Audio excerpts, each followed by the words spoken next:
Brooklyn bloodlines, Admiral Iron Fist, impeach. They used to call him a hero, Admiral Joseph Impeach.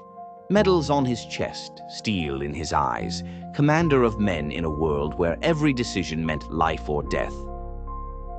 The Navy gave him the name Iron Fist, because when he came down on something, it stayed down. He fought terrorists overseas, stood on carriers with the flag snapping over his head, speeches about freedom and sacrifice. Flashback, 1991, desert sands. Impeach standing over a table lit by a lantern, maps sprawled. A younger Aaron Schulte at his side, scribbling numbers, projections, supply chains. The brain back then was just a pencil pusher, but even then his mind ran like a machine. Sir, if we move the resources this way, we could cut waste in half. Impeach looked at him, saw more than a lieutenant, saw a future partner. Another flashback, 2003, Black Ops in some jungle no map ever claimed. A soldier steps out of the muck, face caked in mud, silent as death. The men whispered about him, called him the Frog. Impeach watched the man drop 3 targets without a sound, melt back into the shadows like he was born there. That night, over a fire, Impeach said, "You ever get tired of taking orders, stick with me. We'll make real money." The Frog just nodded. That's when the shift began. Somewhere between the medals and the missions, Impeach stopped fighting wars and started selling them. He saw the value wasn't in victory, it was in blueprints, designs, secrets. He could sell tomorrow's weapons to the highest bidder, and who paid better than the mob? In Brooklyn, loyalty's currency, but money buys silence. Present day, Impeach in a back room, suit sharp, cigar smoke curling up to the ceiling. Across from him sits Nick Palermo, listening close as Iron Fist slides a folder across the table. Inside, schematics, military grade, enough firepower to turn the streets into a battlefield. Behind Impeach, the brain adjusts his glasses, numbers already running. The Frog stands quiet in the corner, eyes cold, a shadow with breath. Admiral Impeach ain't the Navy hero no more. He's a freedom fighter on paper, a weapons broker in truth. The Bureau thinks he's untouchable, the streets think he's a blessing. But Brooklyn knows, a man like that don't bring peace, he brings war. Brooklyn Bloodlines, Season 2, coming soon. Mugs, what the fuck you doing in there, you prick?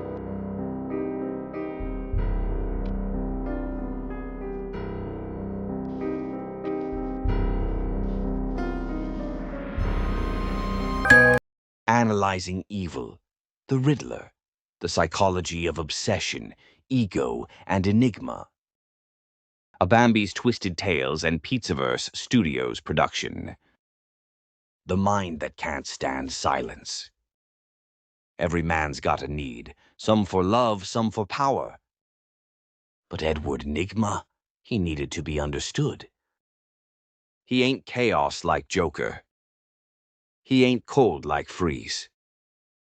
He's precision, logic, arrogance with a doctorate. The Riddler's evil ain't born from madness. It's born from insecurity weaponized by intellect. He don't destroy because he wants to watch the world burn. He destroys because he wants it to notice who lit the match. Before the mask, before the mania, there was Edward Nygma. A genius kid. But the world don't treat genius kindly when it comes in a nervous package. He's bullied, mocked, humiliated, not for what he lacks, but for what he has too much of. A brain too sharp for small talk. An ego too fragile for failure.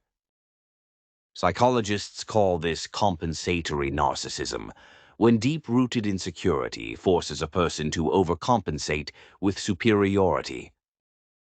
The Riddler ain't a villain who thinks he's evil. He's a villain who thinks he's right. A victim who rebranded himself as a god.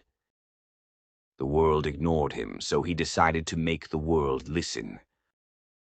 Loud, violent, and clever enough that you'd never forget his name. The obsession with pattern. Riddles ain't just a gimmick, they're his control mechanism. Every clue, every symbol, every question mark, it's about power. If he can predict you, outthink you, manipulate you, he ain't a victim anymore. That's obsessive-compulsive cognition. He needs order.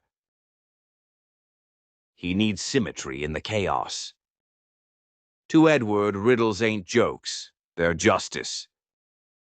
He believes that if you can't solve his puzzle, you don't deserve to live in his world.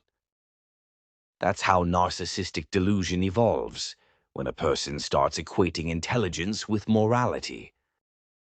To him, every crime's a test, every body's a wrong answer. Intellect as identity. You take away his mind, you kill him. He defines himself by thought, not by feeling. That's hyper-rationalization disorder, a psychological armor built out of logic to protect from emotional pain. Love, weakness, empathy, distraction, vulnerability, death. So he builds a fortress out of riddles, logic, superiority. He don't connect, he calculates. But that fortress becomes his prison. He starts talking in puzzles 'cause straight talk feels too human. You ever meet someone who's so smart they forget how to feel? That's him, genius but lonely enough to start arguing with his own echo. The need to be seen. The Riddler's crimes are never about money. They're about recognition. Every riddle is an SOS, a cry for acknowledgment wrapped in superiority. He wants the world to see how stupid it is and how brilliant he is for pointing it out. That's existential insecurity. He can't stand the idea that life's random, meaningless. So he forces meaning onto it through structure and spectacle. And every crime scene's a message. You ignored me when I was a man, so you'll worship me now that I'm a mystery. The shadow of the bat. Batman ain't just his rival, he's his reflection. Both are obsessed with control, intellect, and justice. But where Bruce uses trauma to protect the world, Edward uses trauma to punish it. That's binary moral inversion, two men defined by pain, separated only by empathy. Batman solves riddles to save people. Riddler makes riddles to prove people don't deserve saving. He don't hate Batman 'cause he's good. He hates him 'cause he's what he could have been if somebody had just loved him before the world turned its back. The God complex in green. Every riddle's a sermon, every victim's a sacrifice. The Riddler don't commit crimes, he curates judgments. He's a self-proclaimed prophet of intellect, a god of logic in a city of fools.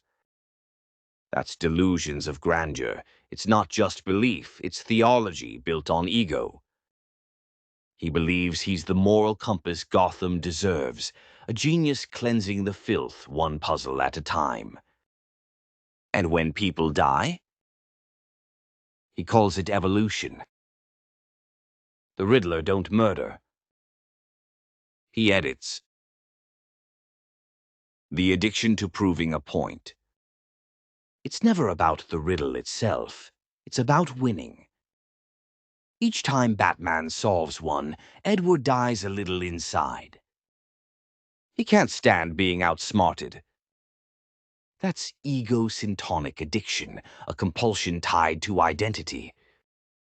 He gets high on validation, on being the smartest guy in the room. But every high fades. So he ups the stakes. And before long, the game's the only thing that keeps him alive. For guys like him, the win ain't about money or power. It's about hearing somebody say, "You were right." The price of perfection. The tragedy of the Riddler is that his intelligence isolates him. He builds a cage out of superiority and locks himself in. He wants connection, but his arrogance burns every bridge. He wants admiration, but his cruelty breeds only fear. That's the paradox of intellect without empathy. The smarter he gets, the lonelier he becomes. And the lonelier he becomes, the more he doubles down on cruelty. It's an endless loop, logic without love. He didn't want to be alone. He just couldn't stand anyone being his equal. Symbolism of the question mark. The question mark ain't just a gimmick, it's a metaphor. It's the symbol of a man who'll never have answers. A lifetime of unsolved riddles, most of them inside his own head. He's the living embodiment of humanity's greatest flaw, the need to understand everything, even at the cost of destroying it. The Riddler's question mark is his curse, the eternal reminder that no answer is ever enough. You solve one riddle, you feel alive for a minute. Then the silence creeps in, and you start writing the next one. The tragedy of knowing too much. In the end, Riddler's story ain't about intellect. It's about the price of obsession. Knowledge without purpose. Genius without grace. Truth without heart. He wants to illuminate the world, but all he does is burn it brighter till nobody can see. He's not evil 'cause he's smart. He's evil 'cause he stopped caring what his smarts did to people. He don't ask questions to learn. He asks them to remind you that you don't know nothing. The question with no answer. Maybe the Riddler ain't a villain. Maybe he's a mirror, showing us what happens when pride gets smarter than compassion. He's not a man of evil. He's a man of proof. And in the end, he proved the only thing worth knowing, that some questions ain't meant to be answered. This has been Analyzing Evil, the Riddler, the Psychology of Obsession, Ego and Enigma. Brought to you by Bambi's Twisted Tales and Pizzaverse Studios, where knowledge meets madness, and every answer comes with a cost. Hit subscribe, ring the bell. And remember, in the Pizzaverse, we don't just solve riddles, we become them. Thanks for watching.